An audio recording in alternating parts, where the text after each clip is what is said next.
안녕하세요. 격리TV 한나란입니다. 오늘도 실시간 방송으로 찾아왔고요. 무엇이든 물어보세요 시간입니다. 격리 업무에 관해서나 회사 생활에 관해서나 다양한 이야기를 나누면서 소통을 했으면 좋겠고요.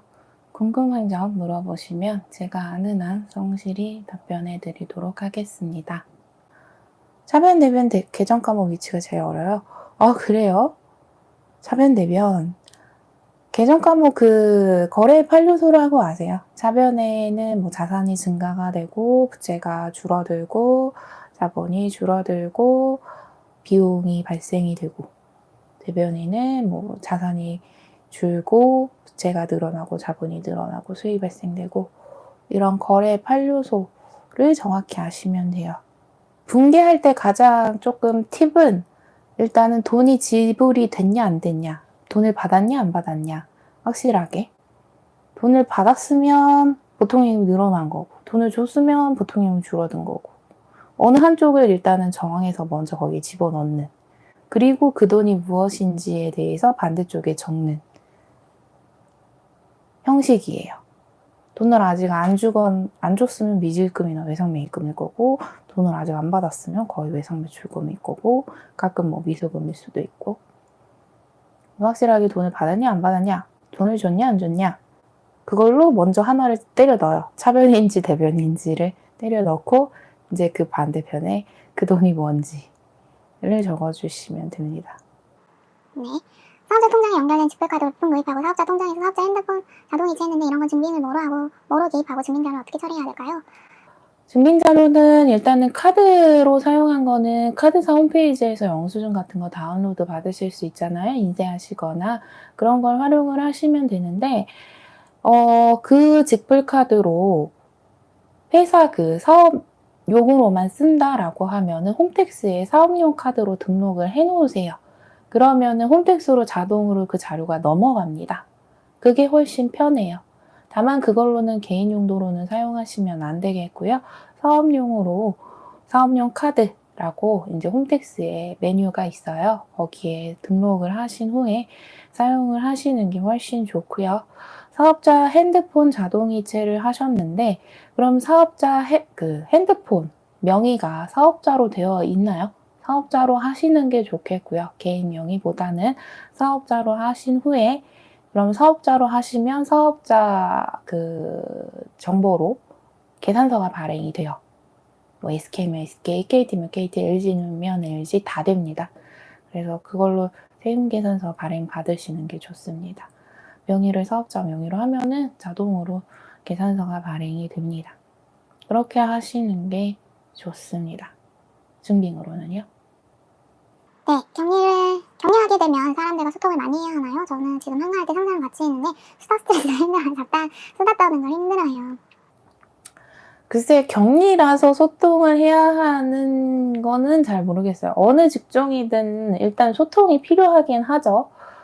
다들 회사 생활이 그렇잖아요.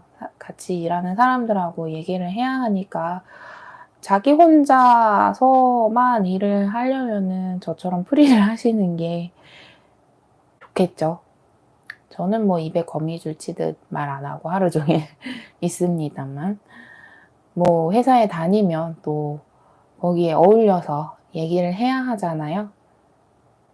뭐 격리라서 그런 것만은 아니고요. 어느 직종이든 다 그렇죠. 상사가 있으면 상사랑 또 얘기를 하고, 상사가 말 시키면은 거기에 대답하고 대꾸하고 반응하고 해줘야 되는 거잖아요. 가끔은 너무 조용하면 내가 먼저 얘기를 해야 하는 경우도 있고, 다 그렇죠. 회사 생활이라는 게. 원천세 10일까지 입금하는 거잖아요. 7일에 입금했다면 7일에 상기 처리를 선납세금으로 잡아다가 10일에 상기 처리하는 식으로 처리해야 하는 걸까요? 아니요, 그냥 7일에 원천세 분기하시면 됩니다. 굳이 선납세금 하실 필요 없어요. 10일 전에 뭐 납부를 하셨다면 납부한 날 기준으로 분기해서 처리하시면 됩니다. 그냥 예수금 처리하세요.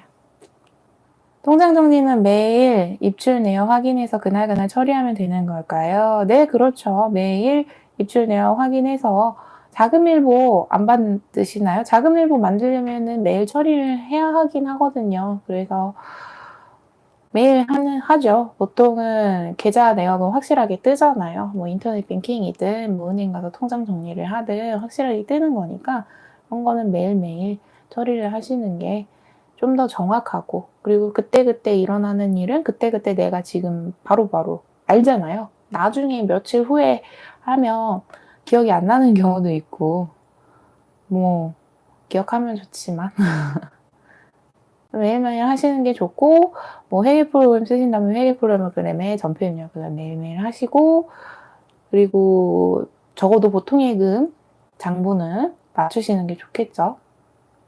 매일매일. 정확히 월마감이라는 게 뭘까요? 월마감은 월마다 재무제표가 필요한 경우, 월결산인 거죠.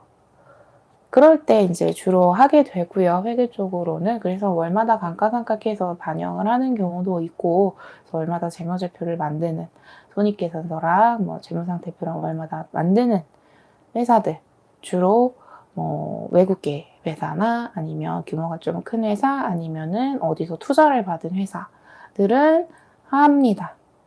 그래서 월마다 만든 거를 그런 본사 쪽이나 투자한 회사라든지 이런 쪽으로 보고를 해야 하기 때문에 이런 경우가 있는데, 굳이 그런 게 아니라면은 딱히 없어요.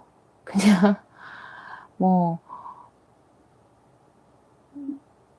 예를 들어 뭐 계산서라든지, 계산서 10일까지니까 다음 달 10일까지니까 그거에 매출 금액이 나와야 되는 거잖아요. 그거 정산을 한다든지 보통은. 그리고 10일 이후에 이제 매입세금 계산서 홈택스랑 비교해서 맞춰본다든지 뭐 이런 것들을 주로 매달 하기는 하죠. 월마감에 뭐 하는지는 회사마다 좀 다르기는 하긴 하거든요. 솔직히. 뭐 진짜 어떤 회사는 재무제표를 결산 월결산을 하는 회사도 있고, 어떤 회사는 진짜 매출 마감, 메인 마감, 부가세 쪽으로 그런 마감을 하는 회사도 있고요. 직원들이 좀 많다 그러면 법인카드가 많을 거니까 뭐 각자 쓴 법인카드 내역 올리면은 그거 정리하는 마감이 있을 수도 있겠고요. 회사마다 조금씩 다르기는 해서.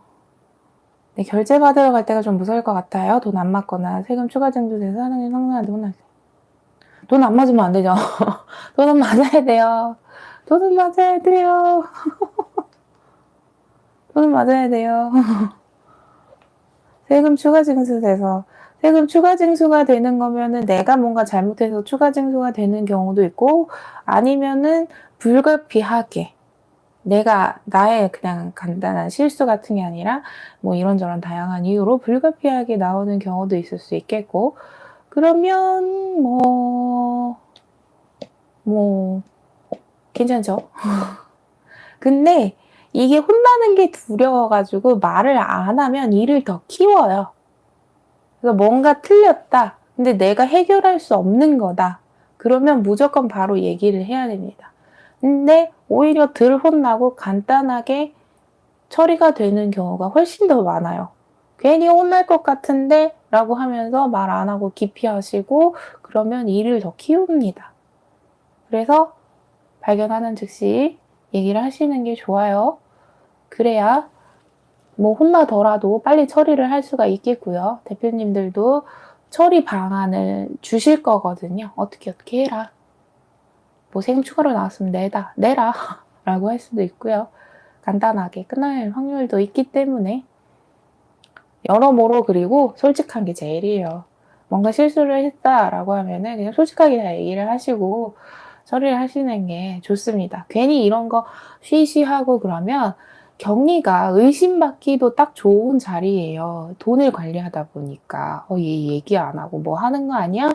라고 의심받기도 하거든요. 가끔 조금 그렇게 의심하는 사장님들도 계셔가지고 솔직한 게 제일 좋아. 정직. 그냥 다 얘기를 하시는 게, 이게 다른 직원들한테는 얘기하면 안 되는 것들도 있기는 해요. 민감한 것들, 회사의 중요한 정보라든지 이런 것들은 다른 직원한테는 얘기는 하면 안 되겠지만, 그래서 입이 무겁기는 해야겠지만, 대표님이나 경영진들한테는 모든 걸 다 오픈하고 얘기를 해야 하는 거죠. 그래야 돼요. 이제 다른 직원한테는 입이 무거운데 경영진들한테는 입이 가벼워야 하는. 그죠? 그러면 오늘도 1시간 넘게 저랑 어울려 주셔서 정말 감사드리고요. 이렇게 소통이 잘 되면 너무 재미있어요. 제 수업 영상도 많이 봐주시고요. 도움이 되셨다니 다행입니다. 그러면은 다음 주 19일은 부처님 오신 날이라 빨간 날이라 방송은 쉬도록 하고요. 다 그 다음 주 26일 수요일 날 다시 찾아뵙겠습니다. 그동안 이제 잘 지내시고요. 궁금하신 점 있으시면은 적어 놓으셨다가 그때 다 물어보세요. 그러면은 다음에 또 봬요. 감사합니다. 안녕히 계세요.